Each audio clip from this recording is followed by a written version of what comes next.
Amen. Alléluia. Est-ce qu'on peut acclamer le Seigneur? Nous sommes dans les derniers temps parce que Jésus revient bientôt et chaque jour nous devons avoir cette espérance. Et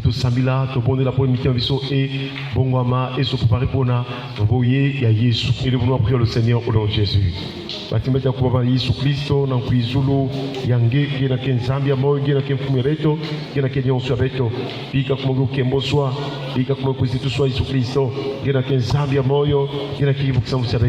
Dans le nom tout-puissant de Jésus.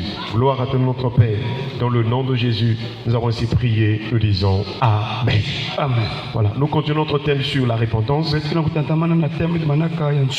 nous sommes sur 3 éléments fondamentaux. Nous avons dit que la repentance, c'est ôter les dieux étranges. La repentance, c'est purifier, se purifier. La repentance, c'est aussi changer de vêtements, changer de cœur. Chers frères et sœurs, c'est très important de comprendre ces choses. Parce que ce qui est important dans notre relation avec Dieu, c'est l'état de notre cœur, l'état de notre âme, dans notre relation avec Dieu. Et nous sommes précisément sur l'exemple de Moïse. Dieu l'avait choisi. Et Moïse devait aller sortir Israël de l'Égypte. Mais Moïse venait fraîchement de l'Égypte. Et donc il avait appris la sagesse des Égyptiens.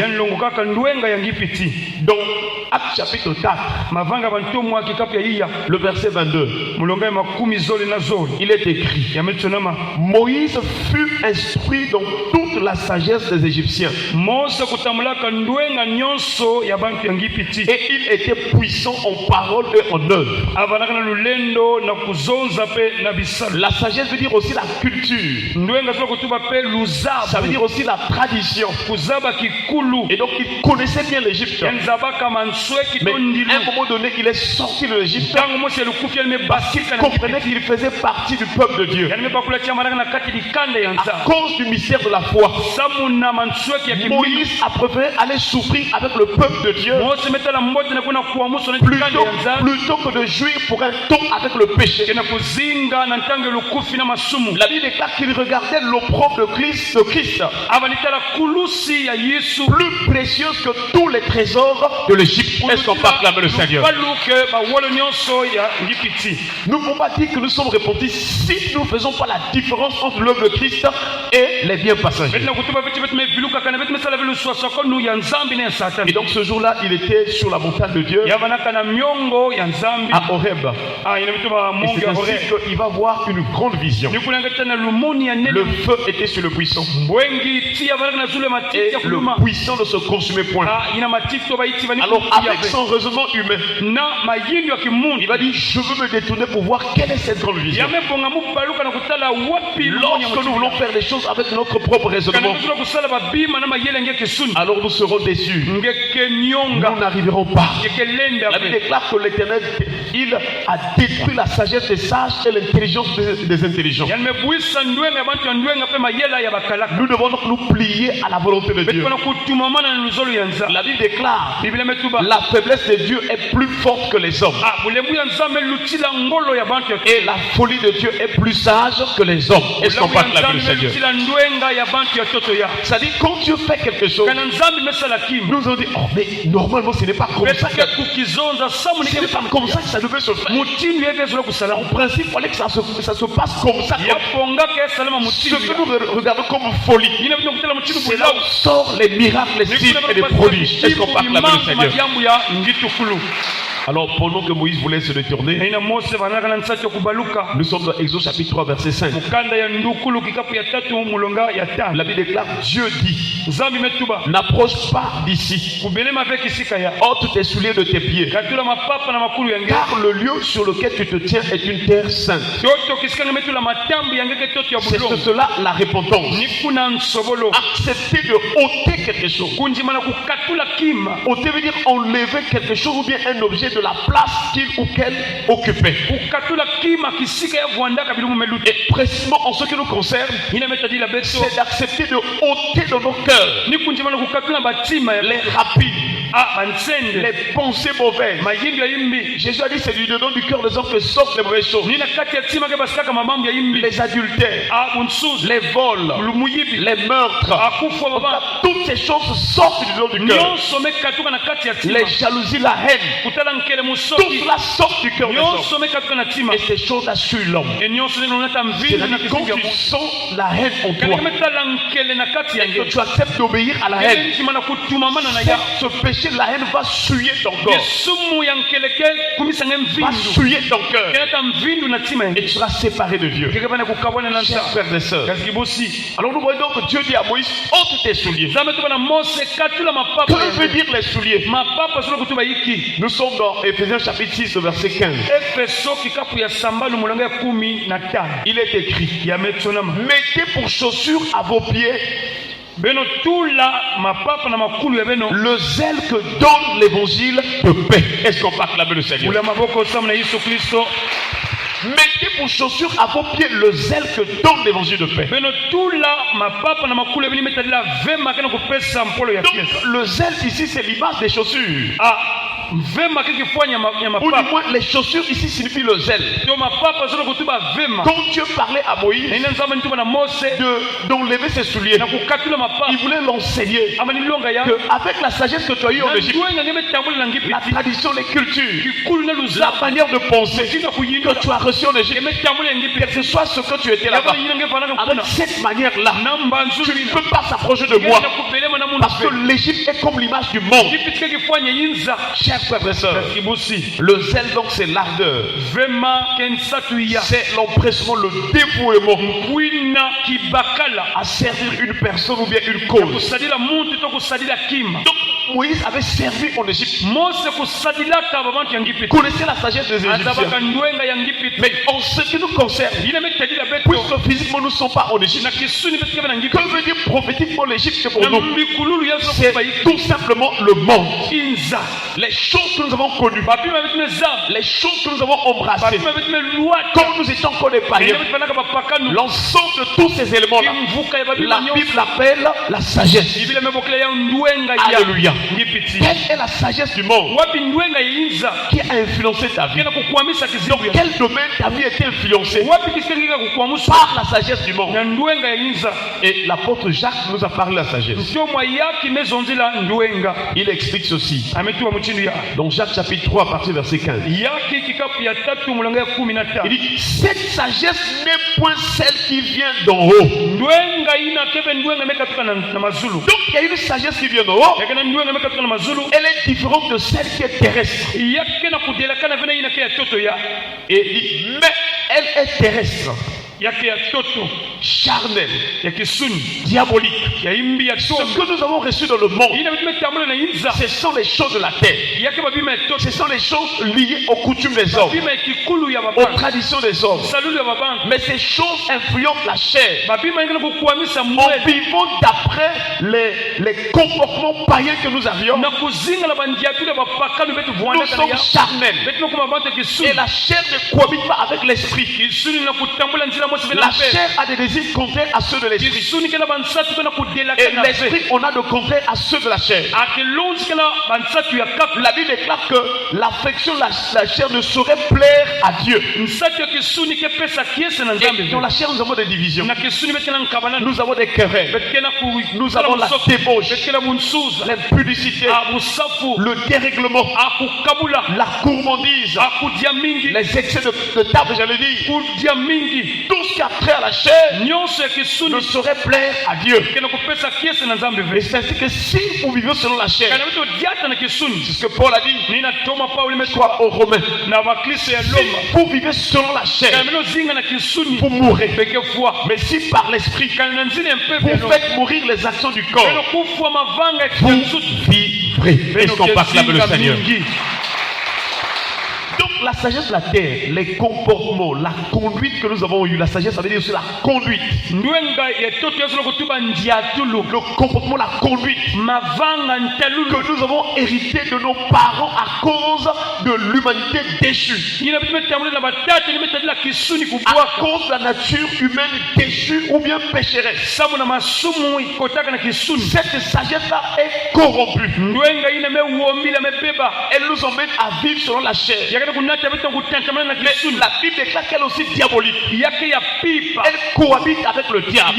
Quand tu vis selon la chair, les pensées que les démons ou les diables ont envoyées vers toi, si tu es charnel, tu vas obéir.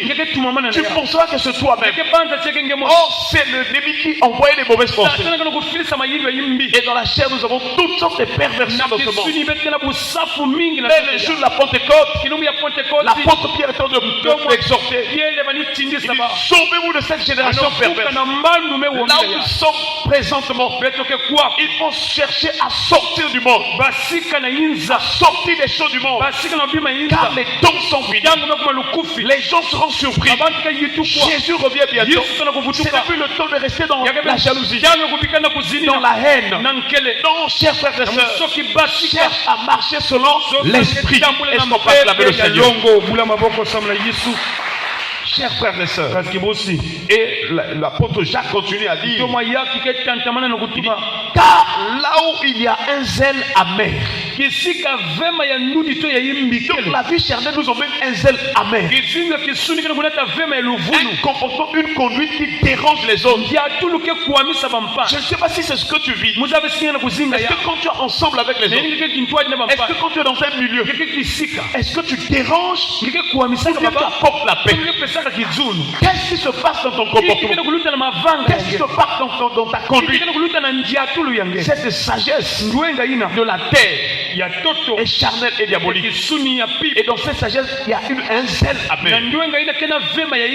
Car là où il y a un zèle amer et un esprit de dispute, le signe qu'une personne est vraiment de la chair, il y a souvent des disputes. Chers frères et sœurs, il dit, il y a du désordre. Cette conduite charnelle emmène le désordre. Parmi nous, pour la plupart, quand nous étions dans le monde, nous avons mené une vie désordonnée. Nous n'étions pas en train d'obéir ou bien de pratiquer ou bien d'obéir à l'ordre établi par Dieu. Nous suivions chacun sa propre voie. Tout ce qui devenait à l'esprit, allez, tu partais pour faire. C'était une vie dans le désordre. Mais maintenant que tu es venu à Jésus, tu dois te conformer aux saintes écritures. Jésus veut te redresser. Il veut te soutenir. Il veut te donner une nouvelle vie. Mais il faut que la vie de péché meure. Tu dois mourir par rapport à ta vie de péché. La repentance, c'est accepter de quitter la vie ou bien la sagesse du monde, afin que tu vives maintenant dans la sagesse de Dieu. Est-ce qu'on peut acclamer le Seigneur? L'apôtre Jacques continue toujours à définir la sagesse terrestre. Il dit, il y a du désordre et toutes sortes de mauvaises actions. Donc si tu vois dans ta vie qu'il y a certains domaines tu pratiques des mauvaises actions, c'est l'influence, la sagesse terrestre. Mais ce matin nous prions le Seigneur qui t'accorde la délivrance. C'est seulement à travers la parole de Dieu que ta conduite peut changer, que ta vie peut changer. À travers la parole de Dieu, quand elle sort de la bouche de Dieu, elle vient pour nous affranchir. Elle vient pour nous donner de vivre d'une manière ordonnée. Elle nous accorde la discipline de notre vie. Nous n'accepterons plus que n'importe quoi sorte de notre bouche. Chers frères et sœurs, mais qu'est-ce qu'il faut faire dans cette repentance? Il faut faire un choix. Si hier tu marchais selon la sagesse du monde. Tu avais une mauvaise conduite. Alors ce qu'il faut faire, c'est d'accepter la sagesse de Dieu. C'est accepter une conduite qui plaise au Seigneur. Toujours l'apôtre Jacques, il est en train de nous exprimer maintenant la différence. Il donne maintenant quelle est la sagesse dans laquelle nous devons vivre. Quels sont les signes de cette sagesse? Quelles sont les choses que nous devons avoir dans notre comportement et notre conduite? Toujours dans Jacques chapitre 3, le verset 17, il est dit: la sagesse d'en haut est premièrement pure. Est-ce qu'on peut acclamer le Seigneur? La sagesse qui vient de Dieu, la bonne conduite qui vient de Dieu, aime la pureté. Elle est éloignée de toutes les saletés, les impuretés. Elle ne peut pas vivre là où il y a la saleté spirituelle. Elle n'aime pas les souillures. Or, il y a des choses dans ce monde qui nous souillent.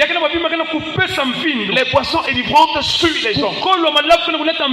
La prostitution souille les hommes. Et bien d'autres péchés. Tout ce qui sort les mauvais dans les pensées de cœur, cela suit les hommes. Les adultères suent les hommes. Le vol suit les hommes. Chers frères et sœurs, il dit la sagesse d'en haut est premièrement pure. Et c'est à partir de la repentance que nous quittons les souillures pour entrer dans une vie de pureté. Chers frères et sœurs, une personne qui marche dans la pureté ne peut plus prononcer des paroles liées au sexe. Chers frères et sœurs, il ne doit plus aimer les films ou bien les séries où on présente la nudité des hommes. Tu ne dois plus souiller tes yeux par rapport à ce que tu suis. Tu ne peux plus souiller tes oreilles par rapport à ce que tu entends. Voilà pourquoi la Bible déclare: quiconque invoque le nom du Seigneur, qu'il s'éloigne de l'iniquité. Est-ce qu'on peut acclamer le Seigneur? Donc, le signe que tu es en Christ, que tu es prêt pour aller au ciel, que tu es préparé, donc ta conduite, nous devons voir la pureté. Il dit, la sagesse d'en haut est premièrement pure, ensuite pacifique.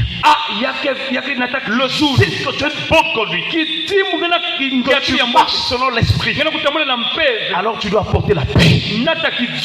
Quand tu es avec les autres, ils sont en paix.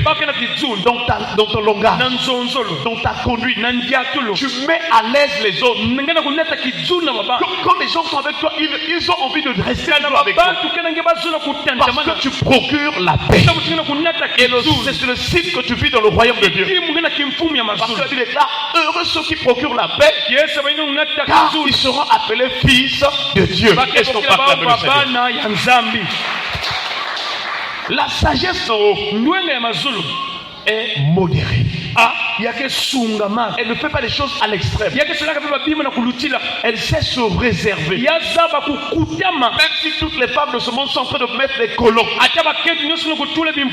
cette femme, une sœur en Christ, ne peut pas aller dans ses extravagances. Elle reste dans la pureté. Et même si tout le monde entre les faire cela, moi je ne peux pas le faire, parce que je suis en alliance avec Dieu. Je fais partie de l'épouse de Christ. Alléluia. Quel est ton habillement? Chers frères et sœurs, la modération. Cette sagesse est aussi conciliante.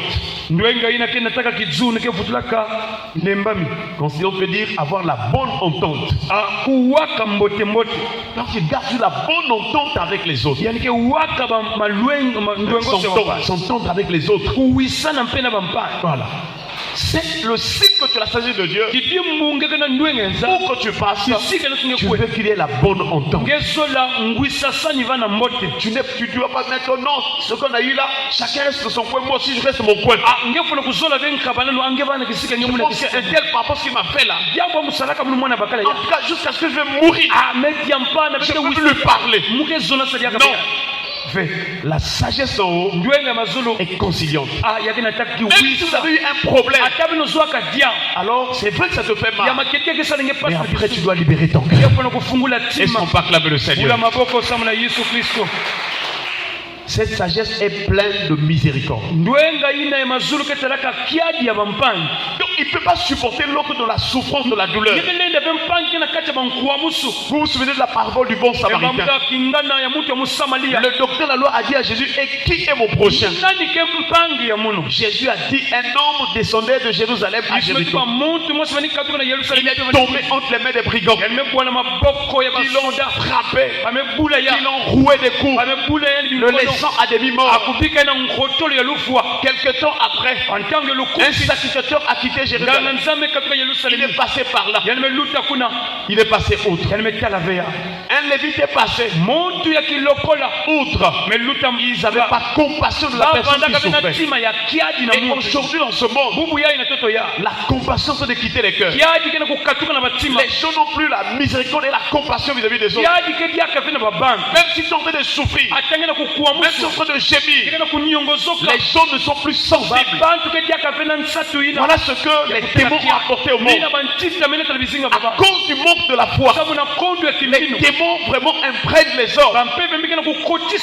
Des mauvaises pensées, des mauvais désirs et de la conduite charnelle et diabolique. Mais quand le bon samaritain est arrivé à ce niveau-là, la Bible déclare qu'il eut compassion de cette personne. Est-ce qu'on peut acclamer le Seigneur? Vers la fin de la parabole, Jésus pose la question de ces trois personnes qui étaient passées là où l'homme là était presque à moitié mort. Qui est son prochain? Tous répondirent, le bon samaritain. Est-ce qu'on peut acclamer le Seigneur? Que Dieu nous donne un cœur plein de miséricorde et de compassion. Cette sagesse d'en haut est pleine de bons fruits. Comme on te voit, est-ce qu'il y a des bonnes œuvres? Est-ce que les frères et sœurs sont contents de toi? Est-ce que partout on voit des bonnes œuvres dans tu manifestes la bienveillance. Tu cherches que les autres avancent. Tu cherches l'intérêt des autres. Tu veux que les autres vraiment réussissent. Donc tu es plein vraiment de bonnes œuvres. C'est ça la sagesse, la bonne conduite qui vient d'en haut. Et cette sagesse, la Bible déclare, est exempte de duplicité. La duplicité, c'est une personne qui joue au double jeu. Il vient ici, il dit autre chose. Là-bas, il change. Il peut mettre en contradiction les gens. C'est aussi presque de l'hypocrisie. Il joue au double jeu. C'est très dangereux. Parce que si vous avez la duplicité ou bien l'hypocrisie, vous allez vivre le malheur. Dans Matthieu chapitre 23, Jésus a répété à plusieurs fois aux pharisiens et aux scribes, il dit, malheur à vous. Pourquoi? Il dit, hypocrite. Est-ce qu'on peut acclamer le Seigneur? Ne laisse pas ton cœur puisse traîner deux identités. Que Dieu nous donne un cœur qui soit exempt de duplicité, exempt d'hypocrisie. Sois ce que tu es. Alléluia. Amen. Que Dieu nous donne la sagesse au nom de Jésus. Personne n'était dans la prière. Nous allons remercier le Seigneur pour sa parole et nous voulons prier le Seigneur au nom de Jésus. Merci pour ta parole, Père éternel. Merci pour cette grâce que tu as faite. Toi que nos saints sont personnels. Merci parce que ta parole nous éclaire, nous enseigne. Nous allons prier pour demander pardon toutes les fois que nous avons marché dans la sagesse de la terre, terrestre, diabolique, charnelle. Que Dieu nous pardonne. Et nous voulons prier le Seigneur au nom de Jésus. Pardonne-moi, frère Seigneur, pour tout mon